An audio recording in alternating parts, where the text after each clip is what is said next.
தினம் ஒரு நோயில் இன்றைக்கி டே 6 நம்ம பார்க்க போகிறது ஹார்ட் ஃபெயிலியர். இதுக்கு இன்னொரு பேர் இருக்குது, சிசிஎஃப் இல்லை சிஹெச்எஃப்னு சொல்லுவாங்க. அதாவது கன்ஜஸ்டிவ் ஹார்ட் ஃபெயிலியர் இல்லை congestive cardiac failure. So cardiac heart ரெண்டும் ஒன்று தான். ஸோ இது என்ன மீனிங் அப்படின்னா, ஹார்ட் ஃபெயிலியர் அப்படின்னா என்னது, ஹார்ட் வந்து ஃபெயில் ஆகிடுச்சு. எதில் ஃபெயில் ஆகிடுச்சு? ஹார்ட்டோட வேலையை அது சரியாக செய்யலை அப்படின்னா அதுக்கு பேர் தான் ஃபெயிலியர். ஹார்ட்டோட நம்ம பாடியில் ஹார்ட்டோட ஃபங்க்ஷன் என்ன? பிளட்டை பம்ப் பண்ணுறது. ஸோ நம்ம பாடியிலேருந்து வெயின்ஸ் வந்து கலெக்ட் பண்ணி ஹார்ட்டுக்கு பிளட்டை எடுத்துகிட்டு போகும். அந்த அந்த இது டீஆக்சினேட்டட் பிளட்டை வந்து ஆக்சினேட்டடாக மாற்றினதுக்கு அப்புறமா அயோட்டா மூலிமா நம்ம பாடி டிஷ்யூஸ் எல்லா இடத்துக்கும் அனுப்புறது தான் ஹார்ட்டோட ஃபங்க்ஷன். அதாவது சிம்பிளாக சொல்லணும்னா பிளட் பம்பிங். ஸோ பிளட் பம்பிங்கை ஹார்ட்னால் செய்ய முடியாமல் இருக்கக்கூடிய ஒரு கண்டிஷன் தான் ஹார்ட் ஃபெயிலியர் இல்லை சிசிஎஃப் சிஹெச்எஃப் எது வேணாலும் சொல்லலாம்.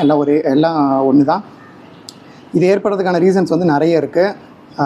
மேஜராக அந்த heart related disorders like hypertension இல்லை ஹார்ட் அட்டாக், இது இல்லாமல் வேறு ஹார்ட் ரிலேட்டட் இல்லாமல் கூட ஸ்மோக்கிங் இல்லை ஓவர் வெயிட்டாக இருக்கவங்க இல்லை டயாபெட்டிஸ் இருக்கவங்க, இவங்கள்லேயும் வந்து இந்த ஹார்ட் ஃபெயிலியர் அப்படிங்கிறது ஏற்படுறதுக்கு நிறைய வாய்ப்பு இருக்குது.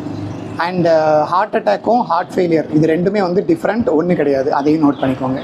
இதே மாதிரி டே 7 டுமாரோ மீட் பண்ணுறேன். பாய்.